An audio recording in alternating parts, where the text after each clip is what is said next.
Good morning good morning good morning. এখন বাজে হচ্ছে 6:30, হ্যাঁ ওই রকমই বাজবে। তো এখন আমি কলোনি খুলে দেব, এখনো খোলা হয়নি। আর সাথে এনেছি 1 গামলা চাল।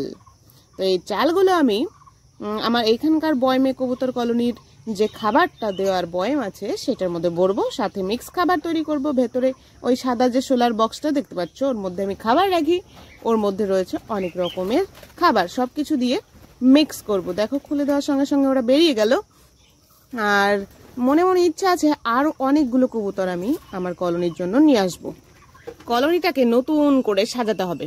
আজকে কলোনি সাফ করারও পরিকল্পনা আছে। প্রথমে কিছু চাল দিয়ে দিয়েছিলাম ওদেরকে, আর ব্যাগের থেকে বের করে কিছু গমও দিয়ে দিলাম। এইবার কৌটো থেকে, ও বাবা বলতে বলতে দেখো রোদও উঠে গেছে, এই কৌটোগুলো বের করব। বের করে নিয়ে বড়টার মধ্যে ভরবো সবগুলো চাল, আর কিছু চাল রেখে দেব যেটা ভরবো হচ্ছে ছোটটার মধ্যে। ওই ছোট কৌটোটার মধ্যে আমি গম টম দিয়ে মিক্স খাবার তৈরি করে রাখি। আজকে দেখো দুটোই ফাঁকা, দুটোই ভরতে তোমাদের কাছে একটা কথা জিজ্ঞেস করি বা পরামর্শ চাই, বলতে পারো পরামর্শ চাই। আমার এই কলোনির ভেতরটা, বিশেষ করে কবুতর কলোনিটা আমি নতুন করে সাজাতে চাই, ঠিক আছে, নতুন রকম করে ডেকোরেশন করতে চাই, কিন্তু কিভাবে করব বুঝতে পারছি না। তোমরা যদি একটু আইডিয়া বলে দিতে পারো তাহলে আমার খুব উপকার হয়। তো দেখো চালটা আমি ভরে নিয়েছি, বাকি কটা চাল গামলায় রেখে দিয়েছি, ওইটার মধ্যে বানাবো মিক্স খাবার। চাল কটা ঢেলে নিই, তারপরে গম কটা মিশিয়ে বানিয়ে দেবো মিক্স খাবার। হ্যাঁ ভুট্টা দেওয়া যায়, কিন্তু ভুট্টা না, আমার পায়রাগুলো একদম খেতে চায় না, একদম খেতে চায় না। এর আগে এনেছিলাম, সেই অনেক দিন ভরে খেয়ে খেয়ে খেয়ে খেয়ে খেয়ে খেয়ে তারপরে শেষ করেছে, মোটেও খেতে চায় না। তো এই ব্যাগটার মধ্যে আমি এনেছিলাম গম, দোকান থেকে কিনে সেদিনই আনলাম, তোমাদের দেখিয়েওছি। তো সেইটাই আমি কিছুটা ঢেলে নিয়ে ওই কৌটোয় ভরবো। দেখো পাখি পশু পুষতে তো ভালোই লাগে, দেখতেও ভালো লাগে, আমি পছন্দও করি, কিন্তু এই যে পটিগুলো যে এগুলো নোংরা করে, এইগুলো পরিষ্কার করতে একটু ঝামেলা লাগে। একটু যদি সহজ উপায়ে কিভাবে পাখির পটি পরিষ্কার করা যায় যদি বলতে, খুব উপকৃত হতাম। তো কিছুটা আমি গম ওদের আবার ছিটিয়ে দিলাম, শুরুতে দিতে দেখেছিলে ওগুলো খেয়ে ফেলেছে। তো ঝাঁকিয়ে ঝাঁকিয়ে নিচ্ছিলাম যাতে মিক্স হয়ে যায়, ফটাফট করে মিক্স হয়ে যায়। তো এই হয়ে গেল আমার খাবার রেডি করা। এবার আমি সব বাক্স পেটরা জায়গা মতো রেখে আসব।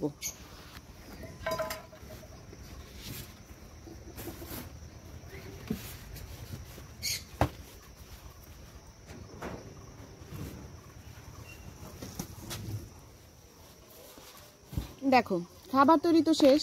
এইবার এই বাটিতে কটা ভাত এনেছিলাম, যেটা আমি কোয়েল পাখিদের দেবার জন্য এনেছিলাম। ওদেরকে আমি কবুতরদের খাবারটা আগে দিয়ে নিলাম। এইবার আমি কলোনির ভেতরে ঢুকবো, আর রিলস মামনির বেবিগুলোর অবস্থাও একটু দেখতে হবে, আর আমাদের বেগমের ডিম ফুটলো কিনা সেটাও দেখতে হবে। এই দেখো রিলস মামনি বেবি দুটো বসে রয়েছে, আরও বাবা বেগম সঙ্গে সঙ্গে এসে হাজির। সেদিন রাত্রেবেলা কোয়েল পাখির ডিম ওর এইখানটা দিয়েছিলাম। কোয়েলের ডিমটা অনেকটাই পরে দেওয়া হয়ে গেছে, বেগমের ডিম এই 2-1 দিনের মধ্যেই ফুটে যাবে। একটা আগে ফুটবে আর একটা অনেক দিন পরে ফুটবে, কারণ সেকেন্ড ডিমটা ও অনেক দিন পরে দিয়েছে, প্রায় 3-4 দিন পরে দিয়েছে। তো দুটো বাচ্চার মধ্যে বেশ ডিফারেন্স হয়ে যাবে। তো আমি দেখো কোয়েলদের ভাতটা দিয়ে দিলাম, আর আজকে আমি কলোনিটা সাফ করব। হ্যাঁ এই ভিডিওতে দেখাতে পারবো কিনা জানি না, তবে সাফ করব। এই যে ক্লিপটা আমি দেখাচ্ছি, এই ক্লিপটা আমার নতুন লাভবার্ডটা বেঁচে থাকাকালীন দেখেছো কত সুন্দর ছিল। হ্যাঁ একটু আপসেট ছিলাম ওর ঠান্ডা লেগেছিল বলে, কিন্তু তবুও তো। আর কোয়েল পাখিগুলো কীরকম থুতুর মতো পটি করছে, ছি ছি ছি।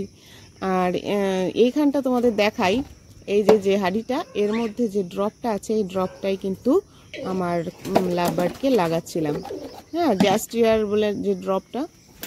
আর এই দেখো ভাত কটা দিয়ে এসেছি আর ওরা খাচ্ছে। কলোনিটা আমি আজকেই সাফ করবো, দেখবে। যদি এই ভিডিওতে না দেখাতে পারি নেক্সট ভিডিওতে দেখাবো। তো ফিমেল এটা ককাটিলটা এসে ভাত খাচ্ছে কি সুন্দর করে, আর আমার পিকুও আসলো। আর তোমাদের জানিয়ে দিই, পিকুর বউ মানে সাদা ফিমেল ককাটেলটার নাম হচ্ছে পিহু।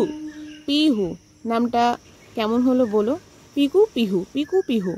তো এখানে আমাদের ম্যাঙ্গো এসে গেছে, কিন্তু ম্যাঙ্গো নতুন লাভবারটার দিকে খুব একটা মেশে না, ঝোঁকেও না। আর এদিকে দেখো বদ্রি কাপল দুটো প্রেম শুরু করে দিয়েছে। আমাকে দেখে মনে হয় একটু লজ্জাই পেয়ে গেল। খুব সুন্দর মাথা টাথা কামড়ে কামড়ে চুলকে চুলকে, ওহো আমি এসে ডিস্টার্ব করে ফেললাম। তো এইবার কবুতর কলোনিতে একটা জিনিস খেয়াল করলাম, যে আমার হাফলক্কা ফিমেলটা আছে না, ও একটা বাসা চাইছে। এবার টায়ারটার ওপর একটা সরা ছিল, জানি ওইটা খুব একটা জুতসই বাসা হবে না, আমাকে বক্সই আনতে হবে, যে ক্যারেটগুলো আনতে হবে, ফলের ক্যারেটগুলো দুটো আনতে হবে। তো আমি তবুও একটা বসার ভালো জায়গা করার জন্য মাটির একটা থালা ছিল আমার কলোনিতে, আমার খাবার টাবার দেওয়ার জন্য এনেছিলাম, ওইটাই পেতে দিলাম। পেতে টায়ারটাকে ঠিক করে সোজা করে বসিয়ে দিলাম। ঠিক আছে। আর ময়ূরীর জোড়া আনার জন্য এখন পারফেক্ট টাইম। অনেকদিন হয়ে গেল, প্রায় 1 মাস 1-1.5 মাস বাদশা ময়ূরীকে দেখছে, চিনছে, জানছে। এখন যদি ওদেরকে একসাথে রেখে দিই, আমার মনে হয় বেটার কাজ দেবে। এইটা বড় ঝুড়ি আছে, এর মধ্যে আমি মুরগি রাখতাম কোনো কালে অনেক দিন আগে। এখন এইটার মধ্যে যদি বাদশা ময়ূরীকে রাখি, একদিন রেখে দেখি যে ভালো থাকে কিনা। তা না হলে ওই যে আমার লাভ বার্ডের কেসটা আছে না, ওই যে খাঁচার ভেতরে, ওই কেসটা বের করে ওর মধ্যে দিয়ে দেবো। ওইখানটা থাক, ময়ূরী বাদশাকে এর মধ্যে ঢুকিয়ে দেবো। এসো।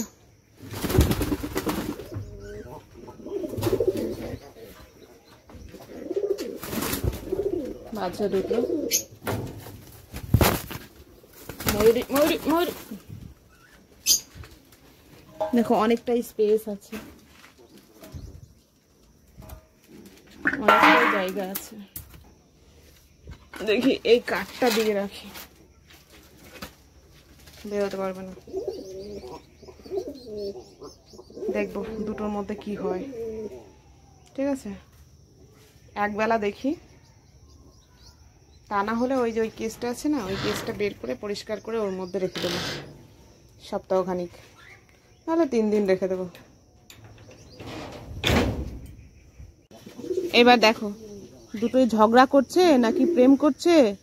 যারা অভিজ্ঞ ব্রিডার আছো, কবুতর ব্রিডার, তারা বলো, দেখে বলো, ওদের ভাব ভঙ্গি দেখে বলো দেখি কমেন্টে, যে এরা সত্যি জোড়া নেবে নাকি নেবে না, শুধু মারপিট করবে। এদের ভাব দেখে তো আমার ভাবগতি খুব একটা ভালো লাগছে না। আর এদিকে গুরুম গুরুম কে আওয়াজ করছে জানো? এই যে কালুয়া। কালুয়া ওটা কিন্তু ওরই বাচ্চা, একটা ছোট লোক, নিজের মেয়ে হয় কিন্তু, অথচ দেখো এমন ভাব করছে যেন